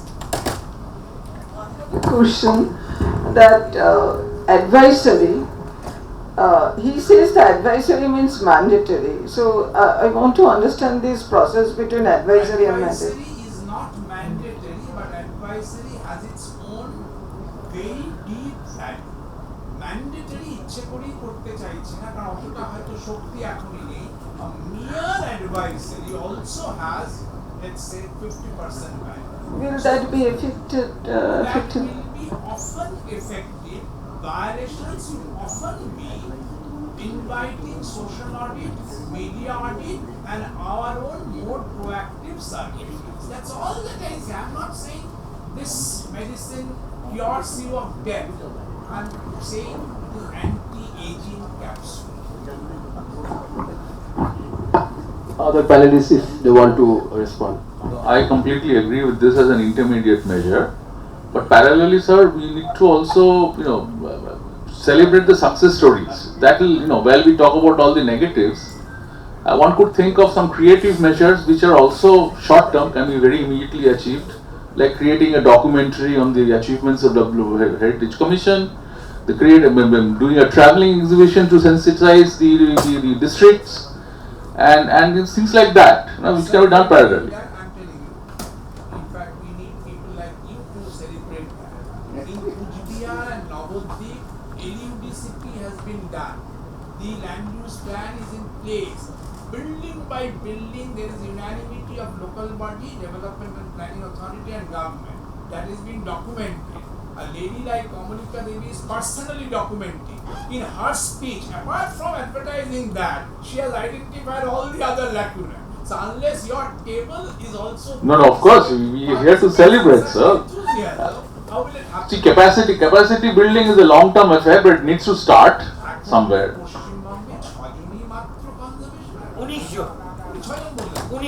আজকে ওয়েবসাইটে কর্পোরেশনের 19 জন কর্পোরেশনের ওয়েবসাইটে corporation তো conservation আছে এর আন্ডারে list of conservation কর্পোরেশনে যে লিস্টটা আছে that's under the bracket of list of conservation architect আমি একটু কথা বলি এই এটা নিয়ে ঝগড়া করে লাভটা কি আছে যেটা আছে সেটা আছে যেটা আছে সেটা এটা মাইকটা দিয়ে আমি বলে দিচ্ছি ভাই একটু 35 বছর other opinion.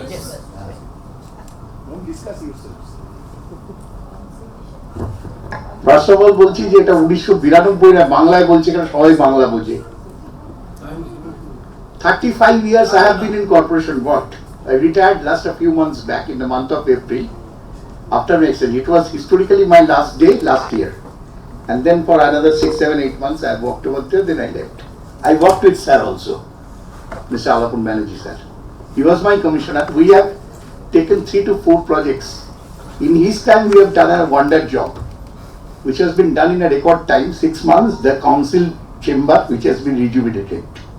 So more than 100 years old. The first and foremost thing is this listing and all these things are being done, but how many people know what is called heritage? Heritage has become a tag. তোকে কিন্তু heritage ওয়ালাকে ধরিয়ে দেবো তুই আর বাড়িটা repair করতে পারবি না nobody know what. I live in a house which is 150 years old, but I am very proud that it is not a heritage because I live there. It may become heritage when I live there for another 50 years. So he has rightly pointed out one point. First of all, people have to understand what is called heritage, and we are forgetting about the private heritage. We are talking about the government. First of all, let me tell you one thing. In PWD, you don't have a chief architect for the last 1.5 years. Do you have a chief architect in PWD? No. Where? We have to discuss. Now, if this is the whole thing, how can you expect a PWD to be trained? UPHC, যে বাথরুমটা বানিয়েছে, that is run by the political pay. Let me be very clear. যা বলবে যেখানে বানাতে বলবে ও heritage ফেরিটেজ কিছু দেখবে না।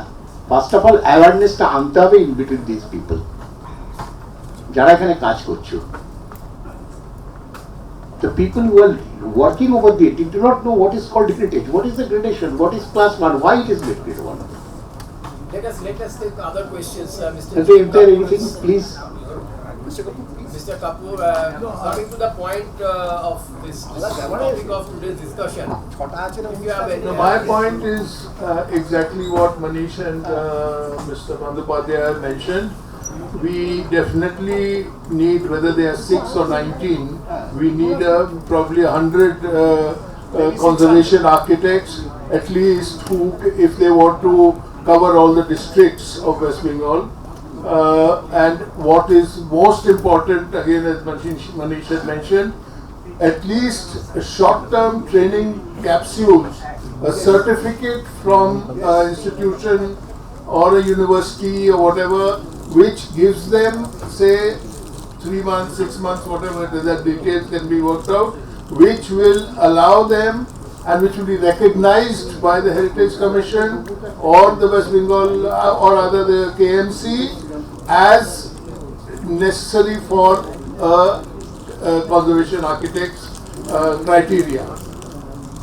That could be one way of speeding up things. It could be, again, I wouldn't call it a quick fix solution, but that would be something which would, even in the PWD, the architects in PWD could be given this 6-month capsule of conservation training, because we've had many such programs for PWD engineers and architects who our people from Delhi have come and trained and all that, but that is a 2-day workshop. It doesn't give them any, it might give them some insight on what is heritage, but beyond that nothing. So it is necessary that a 6-month capsule which maybe SNU can organize or something, and that should become the basic certification for a conservation architect to be enlisted or empaneled by the West Bengal Heritage Commission. This is my suggestion. Excuse me, what you meant is the refresher course is absolutely this is required, and I think IIA along with other institutes can play a very active role. Module-based course where people can do it over several things, and that's absolutely required because yeah, so that's what exactly, and that is what Mr. Bandopadhyay has been insisting, that your subject, the theme of today's workshop is specifically this, and come to a solution so that at least some, if you want some compulsory,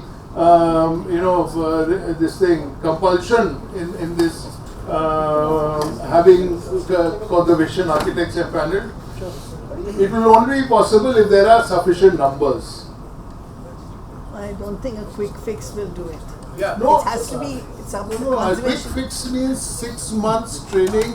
No. At least it gives them some exposure. Yes, exposure, but they must work with the conservation architect in a district. So, if any other architects, I see many architects who are working on conservation, so if they have a specific take on this. Conservation architect by definition is an architect who has a degree of conservation, but I myself working with heritage work for the last, I think, 20 years. And can I call myself a conservation architect? No. Are you enlisted? I see you or not. I am in panel with Heritage Commission. Commission, not with the calculator. No. What is the thing? What is the list of the place? Can I answer this? I mentioned the analogy of a geriatric doctor. Will you go to a doctor? Experience means a lot. I do agree. And it is, but there is a requirement because it is such a subject and it covers so many things, and it also has its own specialization it needs. That's why I meant also a refresher course or a module based course. Otherwise it's the same thing. Doctors, you won't depend for your parents to any doctor. It needs a specialization because their health and life is dependent. Similarly for old building, old areas and other, you need that. So there must be that refresher course or module based course is for those who have experience, and also because that experience I'm seeing in Kolkata Corporation, Don't take an offense, but many empanel architects are that. I just said, I just keep the facade and destroy the building. What is the problem with the cement? What is this thing? The cement is not for the look, it's for the health of the building. That and just reading the charters doesn't help. So they just come and quote the Venice Charter and other things. So this requires a thorough, it's a specialization that is required. Without that, even I'm frankly saying that empanel conservation architects of KMC, quite a few of them, I will say that they are really expert in that. And I'm questioning, and we are questioning again, to reframing the criteria for empanelment. What was done probably was different or a need, but it's not really helping much. Sometimes it's destroying. Yeah. No, I mean, 6 John, 10 John, 20 John, I think it can really, the moot point which is that guidelines, if you see how international organization works, so remotely, how do you ensure a generic report submitted by 157 countries through guidelines, how the report will be written? So guidelines are very important. Guidelines are very important to be disseminated to the whole of state of West Bengal, which is the jurisdiction of West Bengal Heritage Commission. And I think time has been wasted a lot. I think a lot of time has been wasted. This guideline has to be really issued of appointment or consultation with conservation architect, and how those conservation architects' numbers will increase requires a parallel initiative which also has to be taken. What is the criteria of the Now person? that is the bottom line. Criteria is the second point. Criteria of selection of the conservation. Right. That's the first point. That's the first point. So I think what is important is, as I said, as she also said, the criteria. I remember when Alindo Carformer was doing this listing of conservation architect, we were discussing what should be the criteria. Now, criteria যদি তখন করা হতো তখন আমি আর কয়েকজন থাকতাম with a degree. তখন পাত্রটাও থাকতো না ওই criteria. I'll tell you that I also dealt with the whole thing. So the whole point is the criteria was it's not about that. It's about doing a kind of a, but the moot point of today's seminar, if we come back. Manish, 1 second. I have an objection. Please do not name anybody. No, I mean, I'm an official capacity, whatever. See, the point is to make it simple and clear. No, that is the point. Very simple and clear. The point is, let's not beat about the bush. Adequately qualified. The point is the criteria. The criteria is very simple. If we have to adopt, আমি যদি আজকে আমাদের capacity না থাকে, মনে করুন আমাদের technology capacity নেই, we will increase our capacity of technology. আমরা তো India as a nation cannot even invented a car engine. We import cars. We don't have manufactured, designed an engine in the car. The point is not that, sir. I think one last point. The point is we need to have capacity to be increased in terms of our professionals. Advisories are very important, followed by guidelines, which is, I think, eminently possible within the wisdom of all the people that we are here, right? It is eminently possible, and here, everywhere. So we can definitely create a draft, and I think it may be with some errors, but this should happen at a time-bound level, and it should go to all the districts. That is a very important work that West Bengal Heritage Commission, along with all the supports that can be rendered to it, should be done. I have one question.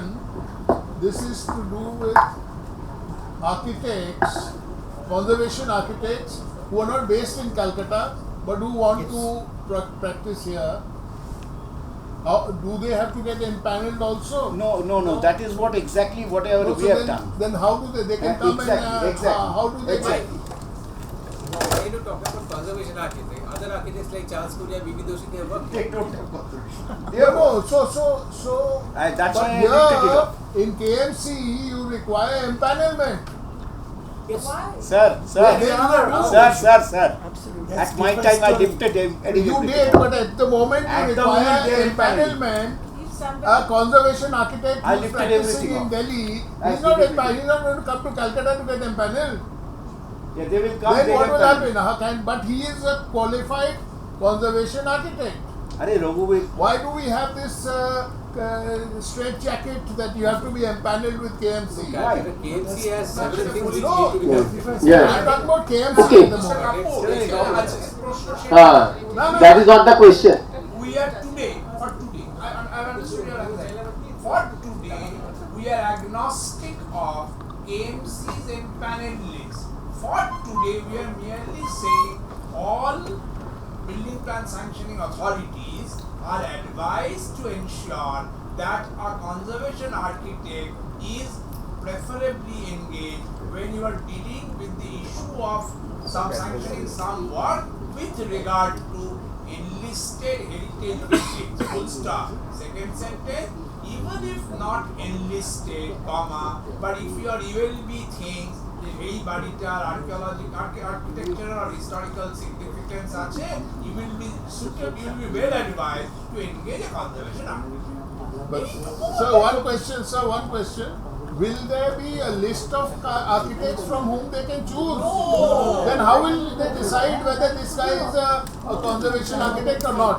Well, say what is the definition of a conservation architect? Yes, so then that must be clarified. No, fair.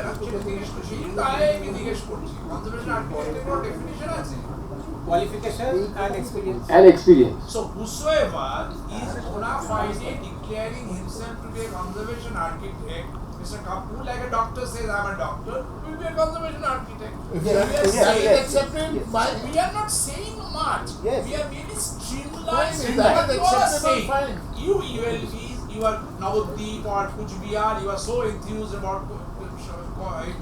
you Chuchura, you Chandanagar, in your own ULB, দেখে নিন ভালো বাড়ি দেখতে শুনতে সুন্দর হলে বাবা একটা কনজারভেশন আর্কিটেক্টকে দেখিয়ে দিয়ে এখন বলি বুড়ো বাবাকে বছরে একবার সুগারটা টেস্ট করিয়ে দিই But in spite of that, ওরা চুল পাচ্ছে না। আপনারা বলে দিয়ে জিনিসটা IIA বলছে তার সঙ্গে একটা অ্যানেক্স এবং সেটা IIA বললো হেরিটেজ কমিশন বললো এই তো বলছে আর তার সঙ্গে যদি লিস্ট দিতে পারতেন আর যদি বলেন না ওপেন এন্ডেড দেবো না কনজারভেশন আর্কিটেকচারের ডেফিনিশন প্রয়োজন সে কি ডিগ্রি ধরে কনজারভেশন আর্কিটেকচারের নাকি সে একজন architect with some experience training দেখুন যদি কোর্টে না যায় সব ঠিক আছে কিন্তু আমি তো এক গাদা কোর্ট কেস ফেস করছি কোর্ট জিজ্ঞেস করবে আপনার কোয়ালিফিকেশন কি you are claiming to be a conservation architect what is your qualification show me your certificate আমরা কিন্তু কোনো জিও দিচ্ছি না আমরা বলছি না এটা না করলে বিজনেসম্যান অবৈধ হবে আমরা বলছি স্বাস্থ্যের কারণে সকালে হাঁটা উচিত না হলে কেউ ঘুরি করবে না পারলে বছরে একবার সুগার চেক আপ করাবে পারলে ভালো বাড়ি দেখলে একজন কনজারভেশন আর্কিটেক্ট লাগান এই বাক্যটা বলি মিউনিসিপ্যালিটি পাড়া দুষ্ট লোকে দেখো থুতু ফেলে এই গভর্নমেন্ট দেখো খারাপ কাজ করে আমরা বলি কি পারলে বা একটা কনজারভেশন আর্কিটেক্ট আমরা কনজারভেশন আর্কিটেক্ট লিস্ট দেব ক্ষেত্রে পিডব্লিউডি বলবে না এই তো বটে এই তো লিস্ট না দাও সিমিলারলি একটা ভিক্টোরিয়া মেমোরিয়াল ক্ষেত্রে গভর্নমেন্ট অফ ইন্ডিয়া ভাববে তাহলে কনজারভেশন আর্কিটেক্টকে দিয়ে যে আমরা এটা লাগানো ভালো সিমিলারলি উত্তরপাড়ার মন্দিরের ক্ষেত্রে সেই জমিদার হয়তো ভাববে বলেছে যে আমরা নিয়ম করে দেওয়া এমনিতেই তো লোক নেই যারা করছে তারা সবাই conservation minimal step giant step minimal step আপনারা লিখে দিয়ে বলবেন এটা সম্ভব উচিত আমরা সেটাই এইভাবেই শুরু হোক না তারপর দেখা যাবে এইভাবে শুরু হবে Okay, so we have almost continued for 1 hour of discussion, and I like to request Partha to, if he has some concluding remarks on behalf of IIA. also? No, I completely agree with the chairman of Heritage Commission, Sri Alapan Bandopadhyay. From IIA, we should sit together and form a committee and send this request to the West Bengal Heritage Commission that they should write to all the districts, district administration, that in case of any heritage building, not only government but private as well, that when it comes for sanction for any repair or whatever, they should engage a conservation architect. We are not providing any list, but this is a request which can go from the West Bengal Heritage Commission as per advice from the Indian Institute of Architects West Bengal. A very basic general guidance. Yes.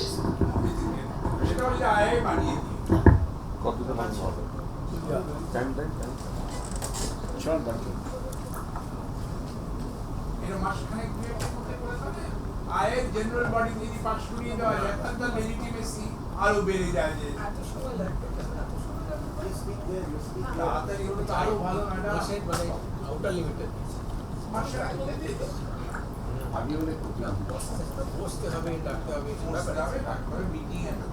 Thank you so much to all the panel members for their thoughtful speeches. It is very important to be updated with the topic and today's practical scenario. Last but not the least, I would like to call upon our Honorable Joint Secretary, IIA-WB Chapter, Architect Palash Metro, to shower the vote of thanks. এই সুন্দর অনুষ্ঠানের জন্য সবাইকে ধন্যবাদ, specially IIA এবং heritage commission এবং তার সঙ্গে আলাপন বন্দ্যোপাধ্যায়, অমলজ্যোতি সাহা, হিমাংশু গুহ, উনি ওনার বইটা প্রকাশ করেছেন, হিমাদ্রি গুহ, উনি ওনার বইটা প্রকাশ করেছেন এবং খুব সুন্দর একটা বই, কল্যাণী রায়, বিশ্বজিৎ, ঠাকুর, এবং তার সঙ্গে এই পুরো বিষয়টা নিয়ে যারা আলোচনা করেছেন, স্পেশালি যে বিষয়গুলো, যে ব্যাপারগুলো নিয়ে হেরিটেজের ব্যাপারে, তাতে সৌভনিক রায় ছিলেন আমাদের শিক্ষক, এবং তার সঙ্গে মনীষ চক্রবর্তী, পার্থ রঞ্জন দাস, আশিস মজুমদার, এই আশিস আচার্য, এবং কমলিকা বোস এবং সংঘমিত্রাদি, এরা সবাই ছিলেন। সবাইকে ধন্যবাদ। এবং যারা সিনিয়র তারা যে এসছেন, স্পেশালি জ্যোতিদা এবং আমাদের স্যার, অখিলদা, এরকম আমার খুব ভালো লেগেছে। এবং